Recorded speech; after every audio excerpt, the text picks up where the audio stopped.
Selamat pagi saudaraku yang diberkati oleh Tuhan Yesus Kristus. Kita kembali lagi dalam program Bertumbuh dan Berbuah. Pagi ini kita akan dikuatkan dan disegarkan oleh kebenaran firman Tuhan. Dan tema yang saya sampaikan buat saudara semua di pagi ini dengan tema menang atas pikiran negatif. Saudaraku yang diberkati Tuhan, berpikir negatif itu sangat mudah sekali. Apalagi di zaman sekarang ini dengan segala macam informasi bisa masuk jangkauan kita dalam hitungan detik saja. Buka saja Facebook, buka saja TikTok, buka saja Twitter, buka saja Instagram dan sebagainya. Di situ beberapa macam postingan yang berisi ujaran kebencian, saling menyindir dan balas menyindir. Nah, era informasi yang memudahkan segala sesuatu masuk ke dalam pikiran kita, termasuk segala sesuatu yang berbau kebencian. Nah, sadar atau tidak sadar, pikiran menentukan hidup kita. Pikiran yang baik dan rohani menuntut kita kepada hidup yang rohani pula.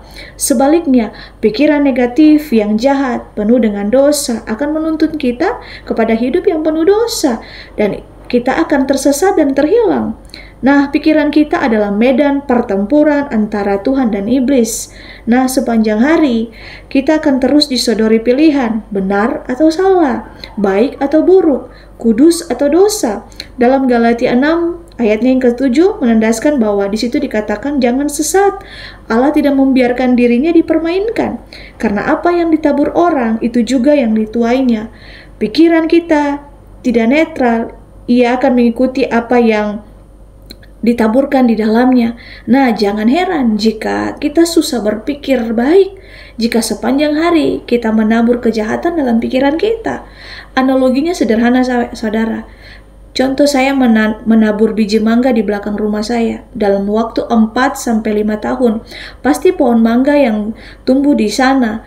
Tidak masuk akal dong jika saya berharap pohon durian yang tumbuh. Nah, sama saja dengan pikiran kita, saudara. Jika kita membiarkan hal-hal yang berupa kebencian, percabulan, kebohongan, kejahatan, tipu daya masuk dalam pikiran kita, maka hal-hal itu yang akan menguasai pikiran kita. Bagaimana kita berpikir kudus di tengah dunia yang penuh dengan dosa, dunia yang semakin hari semakin jahat ini, kata Alkitab. Akan tetapi dunia ini sudah terlanjur cemar dan berdosa. Bagaimana agar kita dapat memikirkan kebenaran ketika dunia gemar dengan kesalahan? Tuhan menginginkan setiap kita agar kita hidup kudus dan berkenan di hadapannya. Lebih lagi dari itu, Ia memanggil kita semua untuk menjadi bangsa pilihannya, menjadi bangsa imamat yang rajani. Itu dalam 1 Petrus 2 ayatnya yang ke-9. Dan sudah tentu itu termasuk pikiran kita.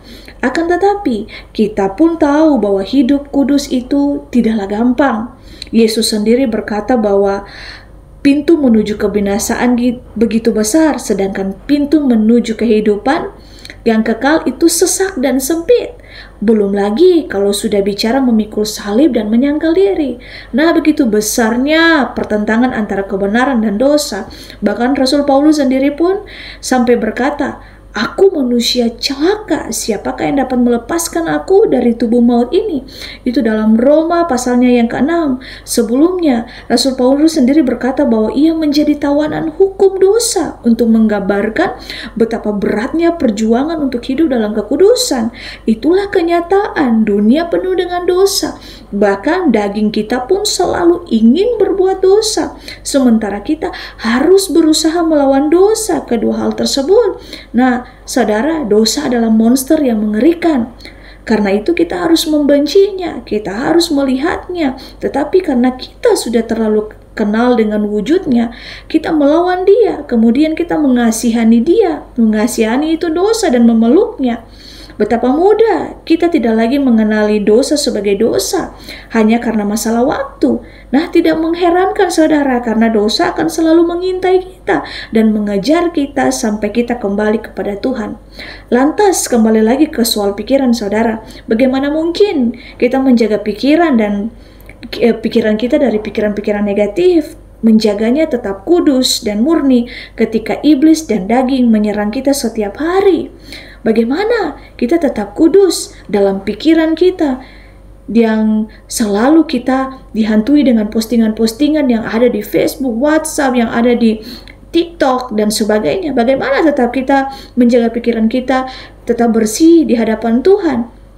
Saudaraku yang diberkati Tuhan, mari kita mau berserah, bukan kita menyerah. Saudara, untung Tuhan masih memberikan kita jalan keluar. Ia tahu setiap apapun yang kita alami, bahkan setiap perjuangan kita untuk melawan dosa. Saudaraku yang diberkati Tuhan, Tuhan mau untuk kita mengelilingi pikiran kita dengan apa? Dengan firman Tuhan. Sekali lagi, pikiran kita adalah medan perang. Peperangan itu dimulai ketika hal-hal dari luar masuk ke dalam hati kita. Nah, mari saudara, pertanyaannya, sesungguhnya siapakah yang akan kita menangkan? Pikiran Allah atau pikiran negatif? Saudara yang diberkati Tuhan, mari kita berfokus pada apa yang baik. Saudaraku, Tuhan mau setiap kita untuk kita menghentikan pikiran negatif dan mulai kita berpikir yang benar. Firman Tuhan berkata bahwa pikirkanlah perkara-perkara yang di atas, perkara-perkara yang mulia, yang suci, yang benar, yang berkenan di hadapan Tuhan. Pikirkanlah semuanya itu. Mari kita belajar untuk memiliki pikiran yang kudus, yang ilahi, dan rohani adalah sebuah langkah yang radikal, saudara, untuk kita mengatasi setiap godaan dunia ini yang dipenuhi dengan segala macam kejahatan, dengan hoaks, ujaran kebencian, dan sebagainya. Maukah kita mengambil keputusan untuk menjadi berbeda dengan dunia ini? Dengan menjadikan firman Tuhan sebagai sumber dari pikiran kita. Pikiran kita adalah kekuatan yang begitu besar. Apa yang kita pikirkan, itu yang akan menjadi hidup kita, dan apa yang kita lakukan dengan hidup kita, itu yang akan menjadi takdir kita. Tidak ada satupun, bahkan Tuhan maupun iblis sekalipun, yang dapat mengubah kita selain keputusan kita sendiri.